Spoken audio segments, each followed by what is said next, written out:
Hello Apis, welcome back to the channel. చాలా రోజుల తర్వాత బ్లాగ్ చేస్తున్నాను. నేను ఆల్మోస్ట్ ఒక 10 days అయింది అనుకుంటా.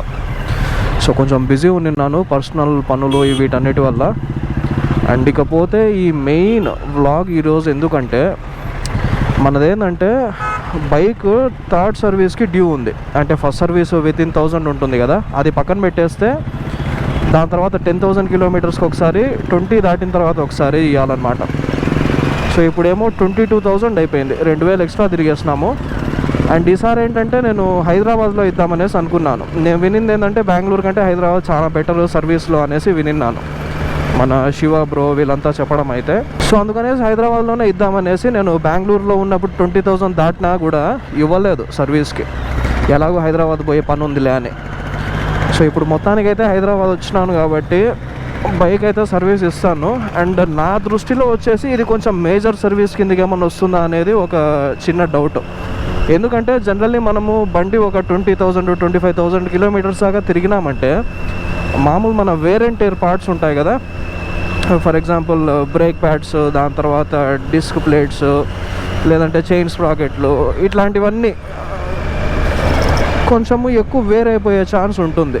దాంతో ఏదన్నా ఒకవేళ రీప్లేస్ చేయాలన్నా ఇట్లాంటివన్నీ ఏమన్నా అవసరం ఉంటుందేమో అనేసి నా ఫీలింగ్. అంటే ఈ బండికి అనే కాదు, జనరల్లీ ఏ బండికైనా కూడా మీరు అబ్జర్వ్ చేసినట్లయితే. సో అది again depends on riding condition అనుకోండి. మనం మంచిగా రైడ్ చేస్తూ అండ్ మంచిగా మెయింటైన్ చేస్తూ ఇట్లంతా ఉన్నట్లయితే మనము ఇంకొంచెం ఎక్కువ లైఫే వస్తుంది. బట్ యావరేజ్గా అయితే అరౌండ్ 25లో కొన్ని ఎక్కువ మార్పులు చేర్పులు చేయాల్సి వస్తుంది మన బైక్లో. సో హోప్ఫుల్లీ ఇప్పుడు నా బైక్కి అంత అవసరం ఏమి ఉండకుంటే బాగుంటుంది అనేసి అనుకుంటున్నా. నా సైడ్ నుంచి నేనేంటంటే బ్రేక్స్ కొంచెం ఎఫెక్టివ్నెస్ తగ్గింది. సో అది జస్ట్ క్లీన్ చేసి అట్లా అంతా సెట్ చేసేస్తే వర్కౌట్ అవుతుంది అనేసి అంటే మాత్రం అదే చేపిస్తాను. లేదు పక్కా మార్చాల్సిందే అన్నట్లయితే మార్పిచ్చేద్దాం, అది పరిస్థితి. అండ్ మోర్ ఓవర్ నేను అనుకుంటా ఉన్నది ఏంటంటే అరౌండ్ 10 to 12 లేదా అండర్ 15 ఉన్నా కూడా ఇబ్బంది ఏంలే, సర్వీస్ చేసేద్దాము ఈసారికి అనేసి అనుకున్నాను. ఎందుకంటే ఈరోజు డేట్ 10th. డేట్ గురించి ఎందుకు చెప్తున్నా అంటే ఇంకో 10 రోజులు ఆగేసి కానీ నేను సర్వీస్ చేసినట్లయితే మనము ఇంకొక 1 month ఎక్స్ట్రా టైం దొరుకుతుంది అన్నట్లు మనకి, అంటే బిల్ పే చేసుకునేకి, క్రెడిట్ కార్డ్ బిల్ అంతా. ఆ రీజన్ వల్ల నేను కొంచెము నిదానంగానే చేద్దాంలే అనేసి అనుకున్నాను ఫస్ట్. సో ఆ రీజన్ వల్ల కొంచెం డౌట్లో పడినా అన్నట్లు. ఇప్పుడు 10th చేపించేద్దామా, అండ్ మోర్ ఓవర్ ఒకవేళ నేను రైడ్ చేస్తా ఇట్లంతా ఉన్నట్లయితే సర్లే చేపించేయచ్చు అనేసి అనుకున్నా. నెక్స్ట్ 10 days నేను ఈరోజు బైక్ సర్వీస్ ఇచ్చిన తర్వాత మహా అయితే రేపు రైడ్ వెళ్తాను, సండే రైడ్. దాని తర్వాత ఇంకా ఆల్మోస్ట్ ఒక 10 days వరకు నేను అసలు బండి ముట్టను దీన్ని. ఊరికే అంటే ఆడ పార్కింగ్లో పడి ఉంటుంది, ఫుల్ దుమ్మంతా అయిపోతుంది. ఈ మాత్రం దానికి నేను ఇప్పుడు సర్వీస్ చేయించి మళ్ళీ దుమ్ము బట్టి ఇట్లంతా అవసరం అనేది ఒక చిన్న అంటే మన మైండ్లో ఆ పురుగులాగా అది స్టార్ట్ అయింది. 20వ తేదీ తర్వాతే చెప్పిరా ఒకేసారి డబ్బులు కూడా మిగులుతాయి అనేసి. మిగలవు అంటే కొంచెం లేట్గా పే చేసుకోవచ్చు అనేది. సో అదనమాట. బట్ ఏదైతేనేమి ఇప్పుడు ఫస్ట్ పోయి ఎస్టిమేషన్ అడుగుతాను నేను. వాళ్ళు 25,000 20,000 అట్లంతా ఎక్కువ అన్నారంటే అప్పుడు మేబీ నేను 20th వరకు వెయిట్ చేస్తా, లేదంటే ఇప్పుడే సర్వీస్కి ఇచ్చేస్తా.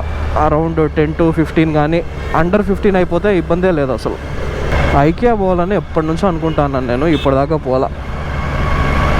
సో కుదిరితే ఒకసారి ఐకియా పోతా. కొనేకి ఏం లేదు బేసిక్గా మ్యాటర్ ఆడ, ఊరికే పోయి చూసేకి విండో షాపింగ్కి. నాకు విండో షాపింగ్ ఇష్టం లేదు కొంచెం, ఈ మధ్య తగ్గించినా. కానీ ఒకప్పుడు అయితే భయంకరంగా చేసేవాడిని, ఏం కొనకపోయినా ఊరికే పోయి తిరుగుతూ ఉంటా అట్లా ఖాళీగా టైంపాస్కి. అండ్ ఇక్కడ కేబుల్ బ్రిడ్జ్ మీద ఇంకా ఇప్పటిదాకా నేను ఎక్కల యాక్చువల్లీ ఈ బండి మీద. సో పోయి ఎక్కుదాం. కొంచెం జర్కులు ఇస్తే అట్లుంది బైక్. బేసిక్గా మనము రిఫైన్డ్ లేదు, అదొకటి కొంచెం గమనించిన ఈ మధ్య నేను, ముందున్నంత లేదు. లైట్గా జర్కులు ఇస్తా పోతుంది. అండ్ ఇంకోటి, నేను హైదరాబాద్ వచ్చిన తర్వాత మన వాళ్ళని కలుద్దాము ఇట్లంతా అనేసి అనుకున్నాను. కానీ బట్ చెప్పినట్లుగా ఆల్రెడీ కొంచెం పర్సనల్ వర్క్ మీద వచ్చినాను. దాంతో అంటే కుదరకపోవచ్చు ఈసారి, ఎందుకంటే రేపటి వరకు ఉంటాను నేను. బట్ రేపటిలోపు ఇది కుదురుతుందా లేదా అనేది తెలియట్లా. బట్ జస్ట్ ఇన్ కేస్ ఇప్పుడు కుదరకపోయినా నేను మళ్ళీ ఒక 1 weekలో వచ్చేస్తాను అన్నట్లు. 1 week to 10 daysలో వస్తాను రిటర్ను.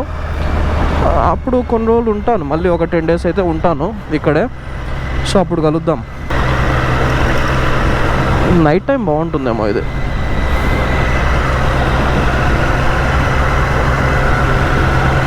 నాకు ఈ జూబ్లీ హిల్స్, ఈ బంజారా హిల్స్లలో ఇక్కడనే కాదు ఇన్ జనరల్ ఇక హైదరాబాద్లో మంచి రిచ్ ఏరియాలలో ఇల్లులు చూస్తా అంటే రైడ్ చేస్తూ ఉండడం చాలా ఇష్టం అన్నట్లు.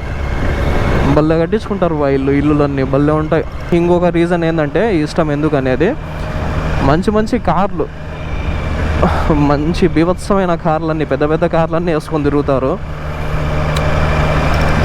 సో అది కూడా బాగుంటుంది చూసే. కొంచెం వాళ్ళేమో 10కి రమ్మన్నారు నన్ను బైక్ ఇచ్చేటట్లయితే, ఒకవేళ సేమ్ డే ఈరోజే మనకు సర్వీస్ అంతా అయిపోయి రిటర్న్ తీసుకునేటట్లయితే మనం పోయి వాళ్ళతో మాట్లాడేసరికి 11 అవుతుంది. సో ఏమంటారో మరి, ఈ లోపు ఏమన్నా ఒక 2 బైకులు అట్లా వచ్చి మనకు సర్వీస్ చేయడం కుదరదు అన్నట్లయితే బిస్కెట్ అవుతాం. ఇల్లు బాగుంటుంది ఇది. ఈ 2-3 ఇల్లులు పక్క పక్కన ఉండేటివి, ఆ చెట్లన్నీ ఉండేటిది సూపర్ ఉంటుంది. చిల్లర్ స్టారా, డై హార్డ్ ఫ్యాన్స్. అండ్ ఇంకోటి నేను మర్చిపోయినా చెప్పడము, కుదిరినట్లయితే 850 స్పోర్ట్ ఉంది కదా, 850 స్పోర్ట్ టెస్ట్ రైడ్ చేస్తా ఒకవేళ ఉన్నట్లయితే, టెస్ట్ రైడ్కి ఇచ్చేటట్లయితే ఇప్పుడు. ఎందుకంటే అది కూడా నేను టెస్ట్ రైడ్ చేద్దామని చాలా కాలం నుంచి అనుకుంటాను. అండ్ ఇంకోటి ఏంది తెలుసా, మెయిన్ ఈ మధ్యనేముందిలే కొనిందే ఈ మధ్య. అండ్ ఆల్మోస్ట్ ఫస్ట్ టూర్ నుంచే ఇది మధ్యలో వాయిస్ రికార్డ్ అవ్వడం ఆపేస్తూ ఉండింది. సో నా టైం ఎట్టుంటుందంటే దీన్ని బట్టే మీకు అర్థమవుతుంది. కొత్తది కొన్నా కూడా మనకేందంటే ఏదో ఒక ట్రబుల్ అట్లా నడుస్తుంది టైం. ఒకటి పోతే ఒకటి ఏదో ఒకటి జరుగుతూనే ఉంది. ఆల్వన్స్ జనరలీ చిరంజీవి వాడతాడు. నిన్న కూడా సేమ్ ఇదే రోడ్లో రెడ్ కలర్ది చూసినాను ఆడి. పీస్ మ్యాటర్ ఏంటంటే, మా ఫ్రెండ్ వచ్చినాడు, ఎందుకంటే బైక్ మనకు రిటర్న్ ఇచ్చే టైంకి 5:30 అట్లా అవుతుంది అనేసి అన్నారు. ఇప్పుడేమో అరౌండ్ 3:45 అవుతా ఉండింది. నేను కవాసాకి షోరూంలో మేమంతా ఇంకా డిస్పర్స్ అయ్యాకి అక్కడ 1 అవర్ 1.5 అవర్ వెయిట్ చేసే బదులు ఇంటికి పోయినట్లయితే మనము ఈరోజు తీసిన వీడియో ఎడిట్ చేసేకైనా ఛాన్స్ ఉంటుంది కదా అనేసి డైరెక్ట్ ఇంటికి వెళ్ళిపోతాను. ఇప్పుడు గంటలో ఎడిట్ చేసేసి అప్లోడ్ చేసేస్తా ట్రైడెంట్ లాంచ్ వీడియో. ఈ కవాసాకిది సపరేట్ వీడియోగా పెడతా. వచ్చింది మన బైక్.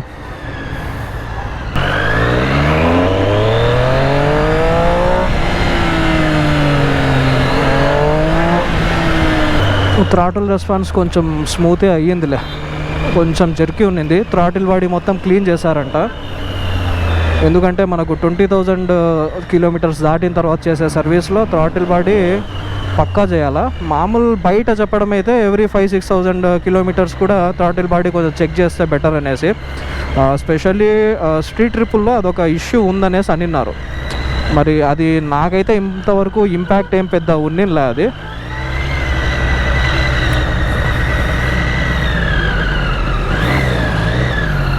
ఆర్పిఎం ఏమన్నా ఎక్కువ పెట్టేస్తున్నారా ఏంది?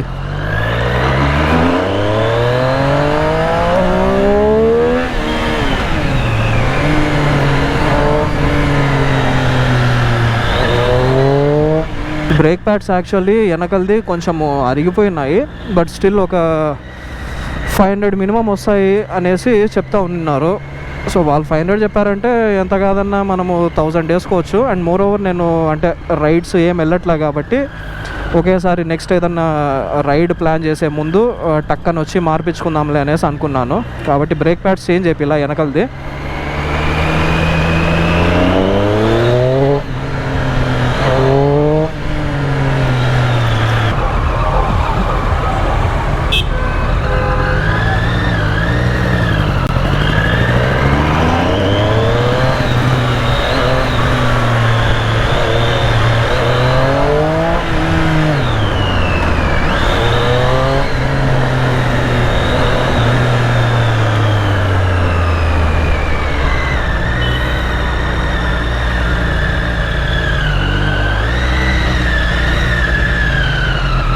ఐడిల్ ఎక్కువ పెట్టినట్టున్నారు. ఐడిల్ కొంచెం ఎక్కువ పెట్టినట్టున్నారు. తగ్గియాలా? 2000 ఆర్పిఎంలో ఉంది.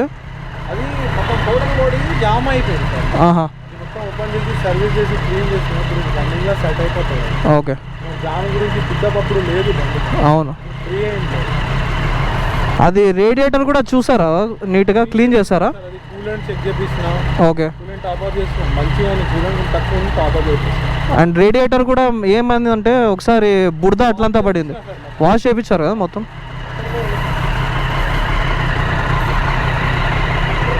ఓకే పీస్, మనము ట్రయంఫ్ షోరూమ్ నుంచి వెళ్ళిపోయే ముందు ఒకసారి మీకు నీట్గా బిల్ చూపిస్తామనేసి అనుకున్నాను. ఒకసారి ఫస్ట్ చదువుతాను.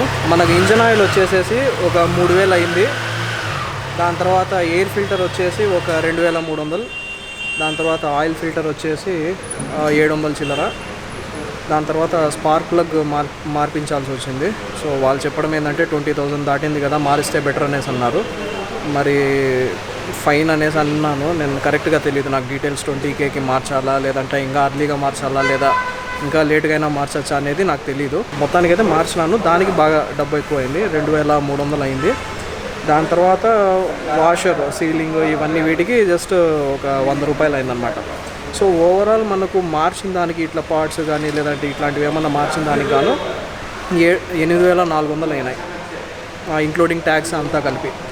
దానిపైన లేబర్ అమౌంట్ వచ్చేసేసి మనకు 4800 అయింది. సో మొత్తం కలిపి 13,000 చిల్లర, 13,100 రూపాయలు అయింది. సో ఇది మనకు ఓవరాల్ బిల్ అయ్యిండేది.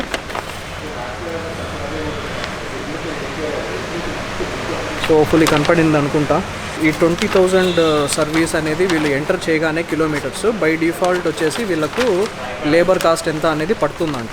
సో దానివల్ల ఏమైపోయిందంటే నాకు LC5 అనో ఏదో సంథింగ్ కోడ్ ఉంది వీళ్ళది, లేబర్ కోడ్ సర్వీస్ది. దానికి 3600 అయింది. జస్ట్ ఇది 20,000 దాటిన సర్వీస్ కాబట్టి దానికి బై డిఫాల్ట్ 3600 పడిపోయింది అన్నట్లు.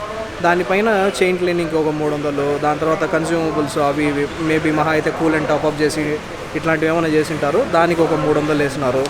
తర్వాత వాషింగ్, పాలిషింగ్ దీనికి 600 వేసినాడు. అది కొంచెం ఎక్కువే, బయట చేసుకుంటే ఇంకా బెటర్ ఉంటుంది. సో ఇట్లా ఓవరాల్గా ఇవన్నీ కలిపినట్లయితే 13,100 సర్వీసు. 20,000 దాటింది. ఎగ్జాక్ట్గా చెప్పాలంటే 23,000 అనుకోండి,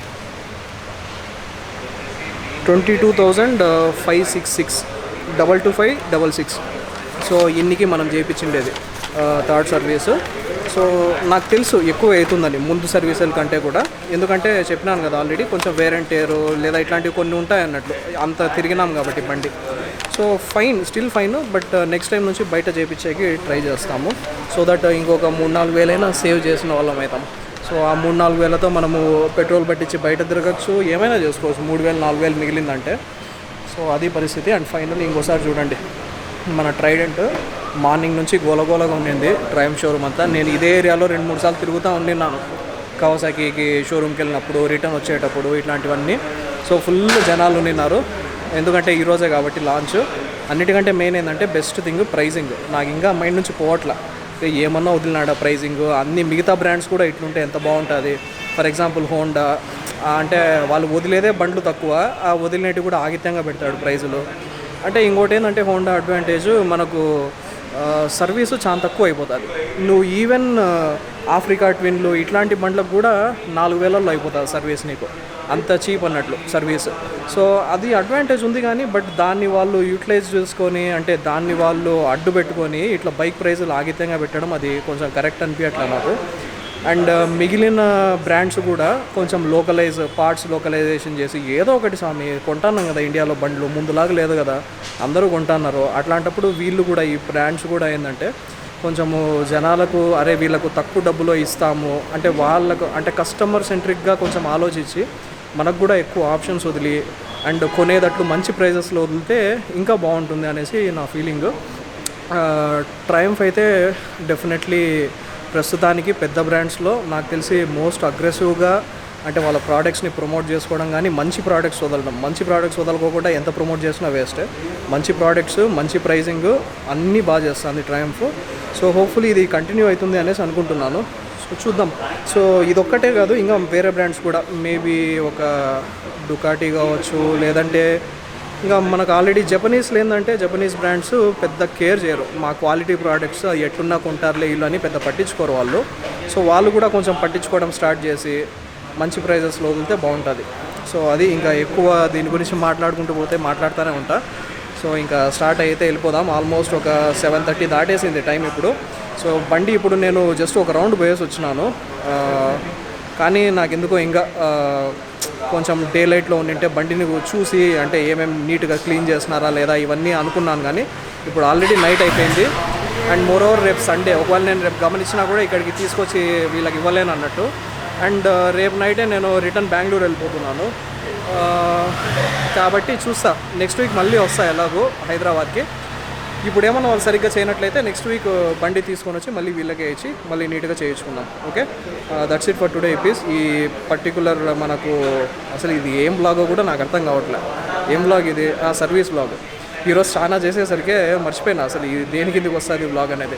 సో ఈ సర్వీస్ బ్లాగ్ని అండ్ ఈ డీటెయిల్స్ మీకు యూజ్ అయ్యింటాయి అనేసి అనుకుంటున్నాను. అండ్ పర్చేస్ డెసిషన్ మీకు ఆల్రెడీ ఫస్ట్ నుంచి మీరు నా పాత వీడియోస్ కూడా చూసినట్లయితే ఈ పర్టికులర్ స్ట్రీట్ ట్రిపుల్ మెయింటెనెన్స్కి ఎంత అవుతుంది ఏమి అనేది నేను బిల్లుతో సహా అన్నీ చూపిస్తున్నాను.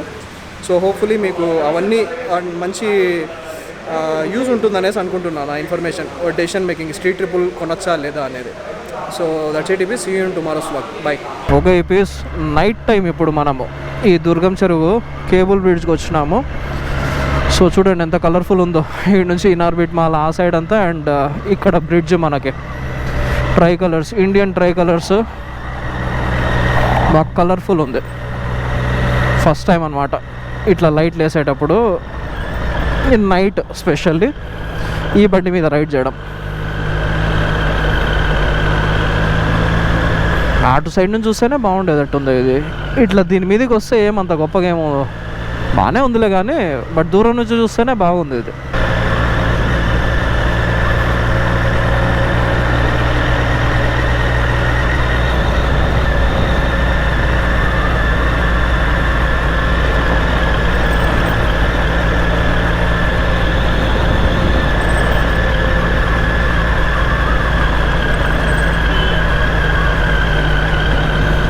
ఇది ఒక టూరిస్ట్ స్పాట్ లాగా అయిపోయింది.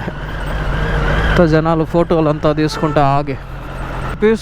ఇక్కడ ఏంటంటే నా ఫ్రెండ్ది ఒక కెఫే లాంటిది ఒకటి పెట్టినాడు అన్నట్లు, చిన్నది, ఓన్లీ కాఫీ, ఫిల్టర్ కాఫీ అవన్నీ ఉండేది.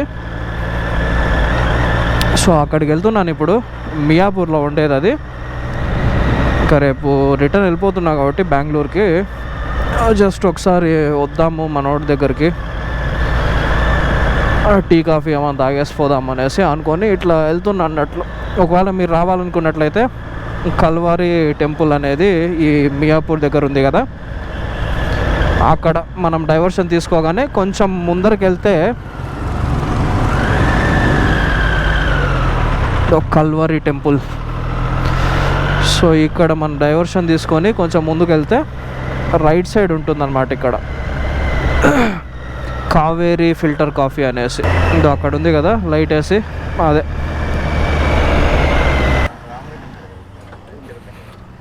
ఆడే మావాడు. ఇక్కడ tea, coffee, milk shakes, snacks ఇవన్నీ ఉన్నాయి. ఫిల్టర్ కాఫీ టేస్ట్ చేసిన అండ్ ఇంకేమన్నా చేసినానా, ఇంకేం చేయలేదు అనుకుంటే. ఇక్కడ ఫిల్టర్ కాఫీ మాత్రమే తాగింది అండ్ సొంటి కాఫీ తాగిన, రెండు బాగానే ఉన్నాయి. ఏమేమి ఉంటాయండి మీ షాప్లో? ఏమేమి ఉంటాయి? మటన్ బిర్యానీ, చికెన్ బిర్యానీ, మందు కూడా అమ్ముతారా? నైట్ 10 దాటితే షటర్ కొడితే కింద నుంచి